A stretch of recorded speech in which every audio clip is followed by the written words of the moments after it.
Greetings, everyone, and welcome to another serving of BizSoup Talk Radio. If it's in business, it's Business Soup. I'm your host, John DeBevoise. When it comes to entrepreneurship, the only limitation you have is your imagination.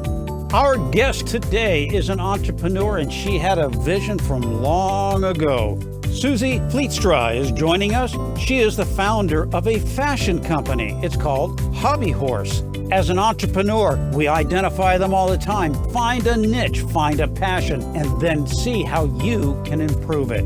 Well, Suzi had a passion, and she found her niche, and she built it into a huge enterprise. Listen to her story of how she built a business from passion and delivered it and sold it. Living the dream, entrepreneurship. Suzi Vlietstra from Hobby Horse, right here on Business Soup. Suzi, welcome to this serving of Business Soup. Thank you for having me. It's a pleasure. You and I go back decades as competitors and friends. We have been in the horse industry all our lives, and that's where I recognized your riding style when I first saw you riding, and we had a connection. We had mutual trainers at different times. That was the Mac and Maggie McHughes. And then you also were a fashion statement. More so, you created a fashion line. And that's what I wanted to bring you on about your entrepreneurship. You created what became Hobby Horse Clothing. When did the idea of being a stitch and sewer come to mind, and where did you start? When I was about 8 years old, I set some goals for myself. And wait a minute. At 8 years of age, when everybody else is pushing a little big wheel around or pedaling a big wheel, you're sitting, I'm going to have some goals for me at 8 years of age. Well, yeah, it happened.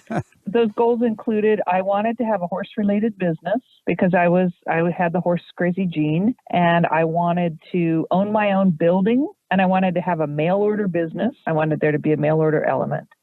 But I knew that I was not, even when I was a little kid, I was not talented enough or maybe driven enough to actually make the business about training horses. And even at that age, I was interested in the equipment used for horses. And I had, a massive collection of all the catalogs that, of course, we were all mail order in the day. Oh, yeah. Massive collection of the catalogs, and would sometimes talk my mother into giving me a small amount of money to buy some little trinket, which I would practically wait by the mailbox to get. So I was kind of a mail order junkie at age 8 and knew I wanted to have some sort of horse-related business that was mail order and own my own building. And sometime later, all those things came true. And that was the impetus for Hobby Horse Clothing Company, which I started when I was in junior high school and incorporated in 1987. And then I ran it for 39 years until I sold the business to a former customer in 2017.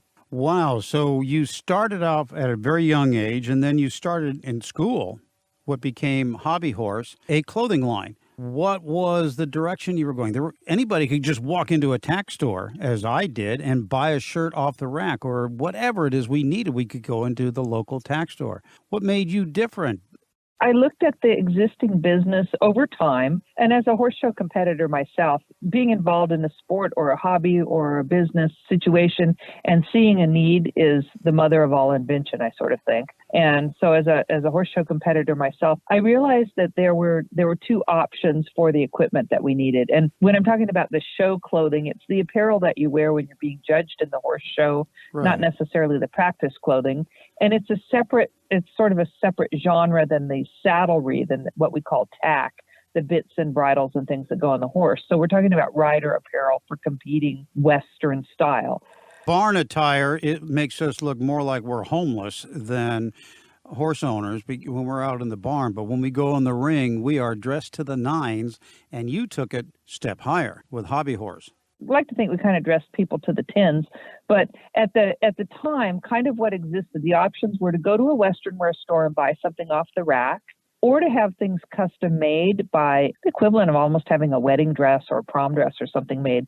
So those were actually two extremes. And the things that came from the Western wear store were certainly adequate, but they weren't unique or original, and they weren't real fitted for women. So it was kind of generic clothing. And then when you had the custom made things done, they were gorgeous and really beautiful workmanship, but they were very expensive and frankly beyond the budget and beyond the needs of a lot of people. So I looked at those two extremes and I thought, okay, there must be some way to do something in between. And that's how my concept of ready to win versus ready to wear, ready to win show apparel was born. And I basically looked around at the real world, not just the horse world. And I saw that there were very few naked people walking around. And I figured, well, if that was my clue. I figured if it was possible to mass produce clothing for the real world, then why couldn't I do something sort of like that to bridge that gap between off the rack and custom for this niche that I was involved in, which is Western show apparel. And that's how Hobby Horse was born.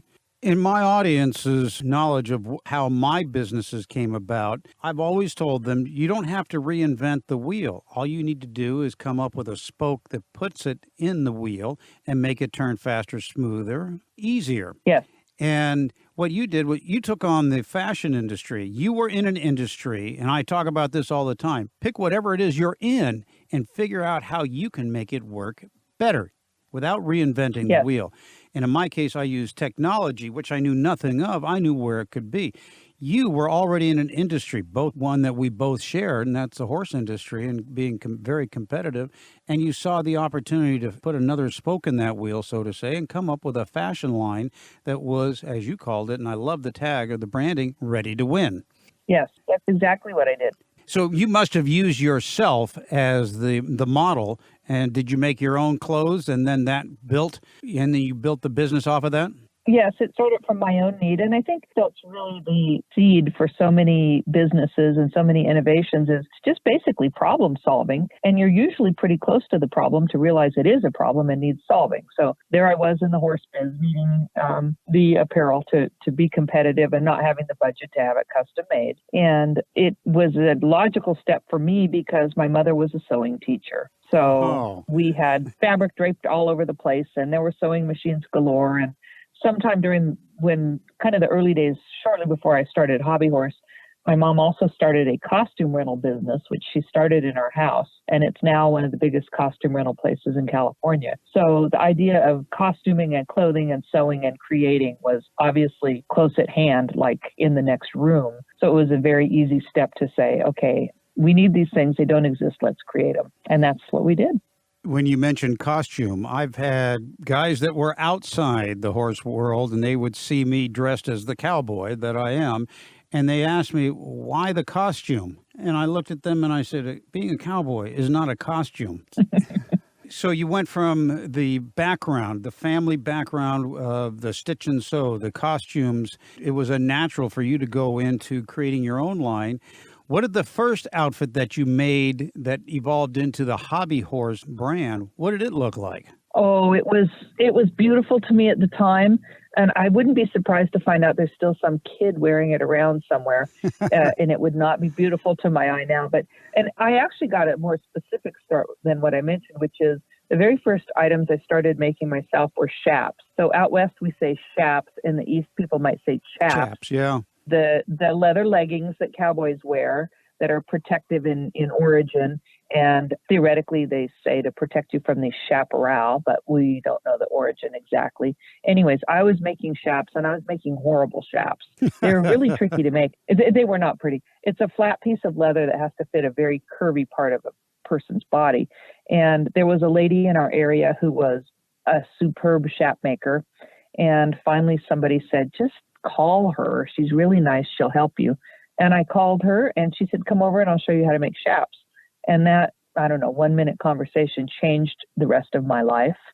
And she did teach me to make chaps. And we are still really good friends to this day. In fact, we made a pair of chaps for me showing at a new event last year and collaborated together, which was fun. She's now 75 years old and is as good as she ever was at this real niche-y thing. So my entrance into this specialty started with chaps, and then there was the big demand for all the other apparel that goes with it, ultimately even including hats. And back to your comment about, is it a costume? It's not a costume, and yet in a way it almost is, in terms of Western wear is the native dress of recent North Americans. We'll leave out Native Americans on that because they have their own style of dress. But in terms of the westward movement and all of the things that I think are very strongly identified with the United States, the cowboy is our icon, the Western feel, That's right. the wide open spaces. And as we would associate certain style of apparel with other cultures, let's say lederhosen with Germany as an example. Really, our historical style of dress, for the most part in the United States, is Western wear, is working clothing, Western wear, large hats, protective gear. So it's both a historical and a romantic place to be in terms of the style and reinventing the style and refreshing the style. And again, solving a problem and taking something old and making it new again. And it was a really, really fun business because of that. Well, you made quite the statement. The women that were in the ring stood out. You couldn't miss them, even in the dark. They would stand out. And here we are trotting down the rail or jogging down the rail, and we just looked like we just went in, and which we did. We went into Target and got a shirt. And that was about the extent of our investment in our look. And you capitalized in the women's wear, which went into hats, and then everybody started getting matching blankets, saddle blankets that went with it, along with the chaps. And it was quite the presentation. To this day, it is spectacular the way that women will turn out for the events in all, not just so much disciplines, but in the Western disciplines and all breeds. Absolutely. And you know, it's fun. And it's also strategic because in these events that we're talking about, you are judged on how you look. Presentation. Yeah, exactly. And these days we're supposed to not judge anybody on anything. But frankly, we go into the show ring and we pay somebody to judge us. We pay somebody to be judgmental. And so the goal in this is to look distinctive and to create sort of a picture story and a color story with your horse that is attractive and distinctive from the others. In some of the events that we're in, there might be, you know, a dozen or more horses, let's just say mostly brown horses going around in an arena at the same time.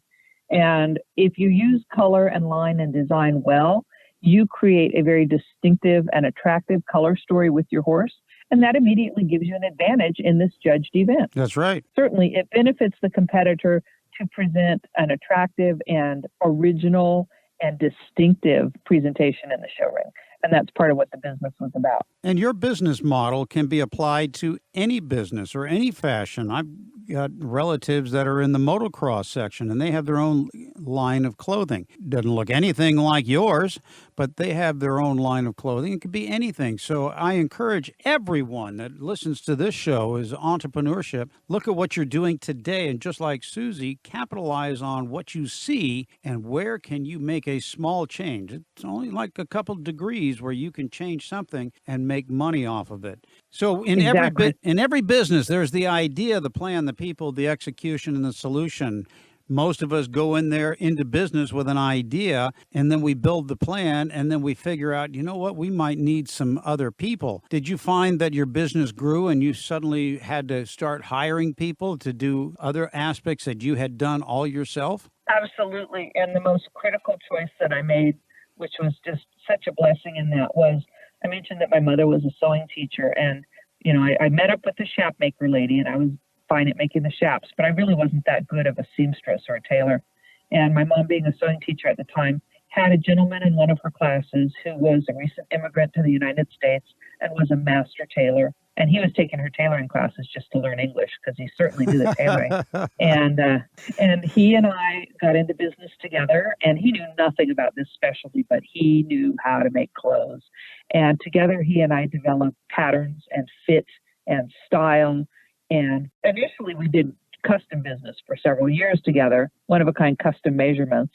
And then from that point, the Ready to Win line evolved. But I started with this one key gentleman who knew the technical side of the business far better than I could ever learn in my lifetime. And I was so fortunate to be able to work with him to learn the basics and establish good base garments, good base fit, good base style.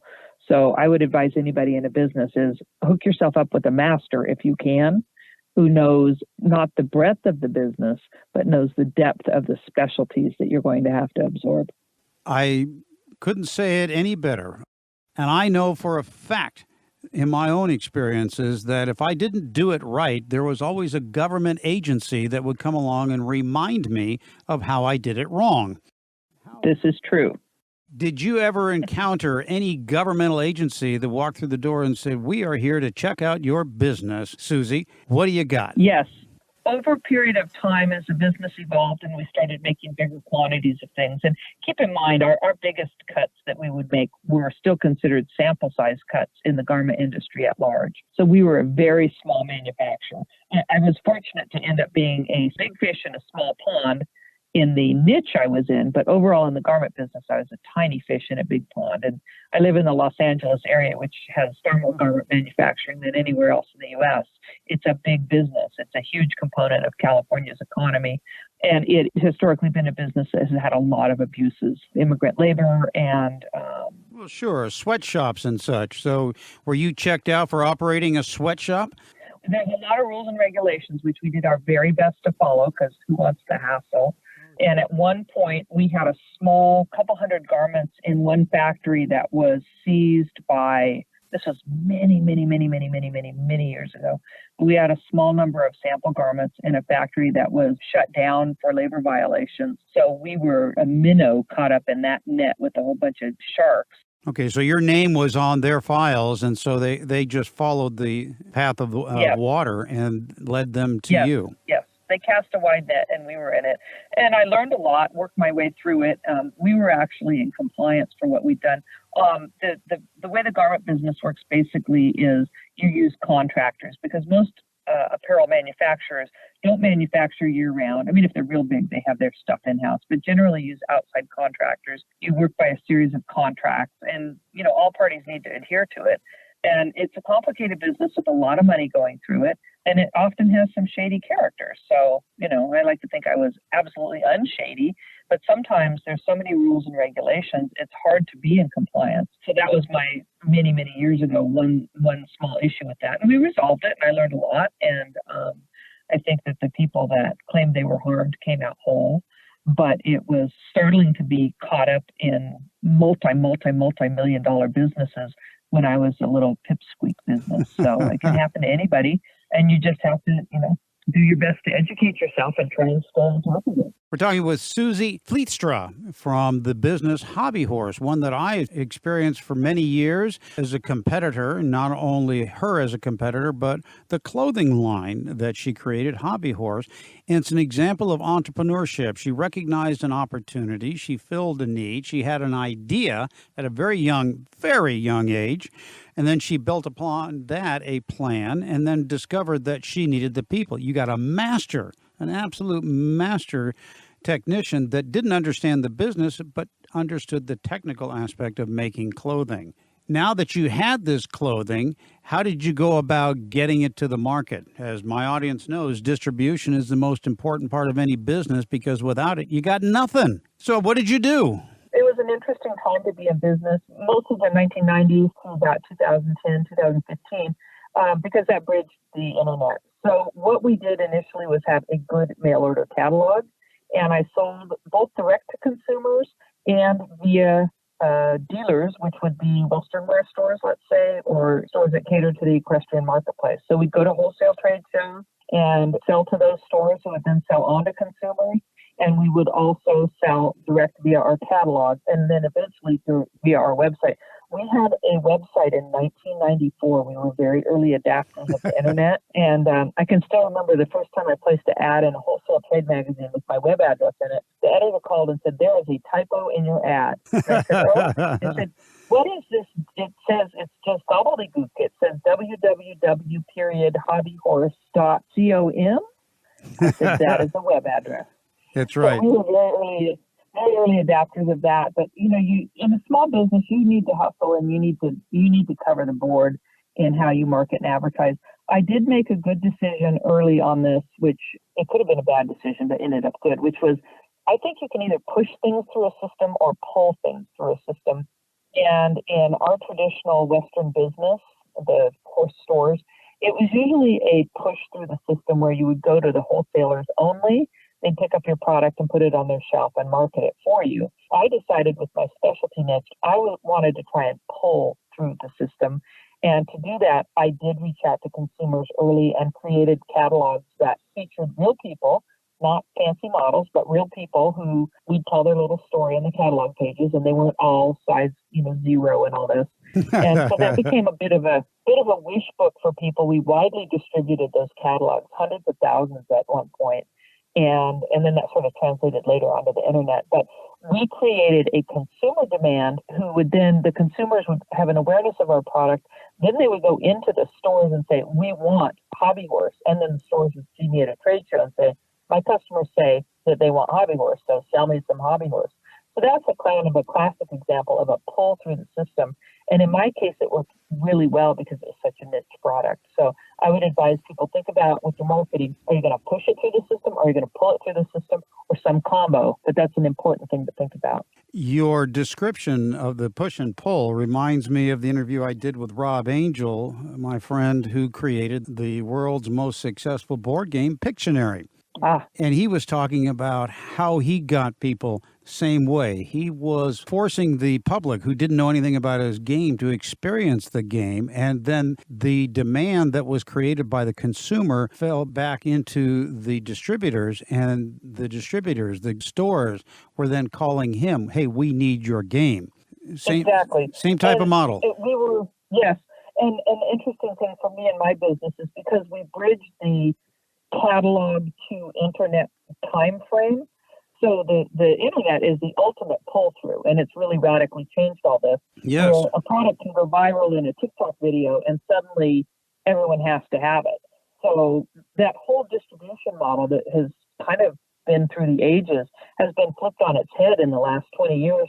And I think a lot of companies, especially larger companies, have been sort of slow to understand. I mean, they all get it now because they have gotten slaughtered if they haven't figured this out. But a lot of companies were quite slow and really stumbled in understanding the value of that pull-through marketing. And now it used to all be push-through, and now it's almost all pull-through. But there's still a place for good distribution and relationships with distributors, depending on your product. The business world shifts and morphs, but the components are the same, which is, what are you going to do with this basic issue of supply and demand? How are you going to get from supply to demand and demand to the supply? And it's like a snake eating its tail. It goes around and goes around and goes around. And the trappings look different and the modalities look different, but the challenge remains. Everybody should have their own home-based business, and like Suzi was just describing, it came from a passion that she had wanting to make a statement in an industry that she was already involved in. In fact, two industries. One, which was family-related in this, what I call the stitch and sew, and the other was horses, a passion that we both had. I converted my passion into a business where I learned how to use the tax code, and as everybody knows, you don't have to know the tax code, you just have to know how to use it. We capitalize that all the time on converting ordinary expenses to deductions. I use my horse business. You can create your own, and we'll be featuring some of our top picks here in the coming months as to opportunities for you to get into business. Suzi Vlietstra, as she goes by, is Suzi. I've known her for many years from the horse business. She created her own business, Hobby Horse clothing line. And then there came a point, like so many business owners, where you had to let the child that you raised go. It's like raising a child. Hobby Horse went up for sale. What was that decision like, and what made you think it's time to let it go?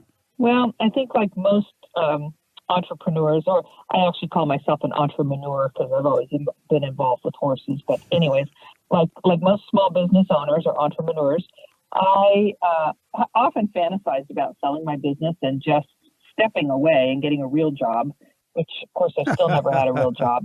But I think that's a fantasy for a lot of business owners. And if you start a small business, it becomes very big, very quick. Then there's lots of offers. But if you're sort of a craftsperson, sort of an artisan, which I think is the field we were in a way, the opportunities are not as rich there. For myself, I had been in business for 30-something years and really weathered a lot of storms and had, relative to our niche, I think a lot of success and a lot of fun, to be very honest. And I was involved in a very complicated, very painful, very expensive divorce. and didn't know that I was giving full attention to my business and wasn't really sure that I could continue on, and was exploring all the options related to that, although the business continued along, humming right along, going well. And I've also been very fortunate to have excellent employees, some just outstanding people working with me through the years. But I wanted to make sure I was doing right by them. And it ended up being time to make a change, time to make a decision.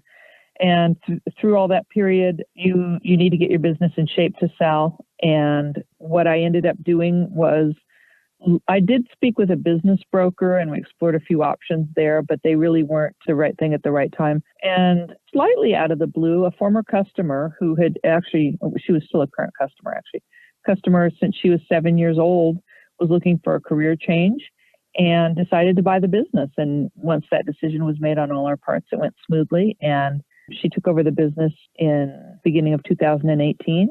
And has put her stamp on it clearly and doing a great job. And it's really exciting to watch her take my child and teach it a lot of neat new tricks. There does come that time when you let it go and you're holding it close, and just like a child, you got to either let them walk or kick them out. Yes, I like to think that this was a peaceful transition, and I'm very proud of my child, and I'm also very proud of my longtime friend and customer who took a big risk herself in trying something new that she hadn't done, and has done a beautiful job. And I feel that she has respected what I built and helped make it new again too, and that's the best possible outcome. Well, congratulations on the sale and your new ventures. And I've got to ask, you go by the name of Miss Motivation. Where did that come from? That's my email address. And that was one of the first horses I owned, the first jumping horse that I ever had. And I like to sit behind Miss Motivation in terms of trying to be motivated, but it also was the name of a beloved horse. Excellent. Well, I was wondering about that, and it makes perfect sense. Suzi Vlietstra has been our guest here on Business Soup. I've known her for decades, and it's always a pleasure competing with her and knowing that she's a friend. And we're out there on the same, going in circles all of our lives. And sharing the story about her business, Hobby Horse, and it's a fashion company and just a fashion business. And I can't thank you enough, Suzi, for joining me on this serving of Business Soup. Ladies and gentlemen, Suzi Vlietstra from Hobby Horse.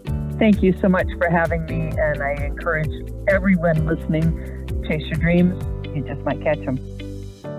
This has been another serving of Business Soup, where business comes for business. I'm John DeBevoise, inviting you to visit the website for more servings of what is best in business. This show has been produced by Market Domination, LLC.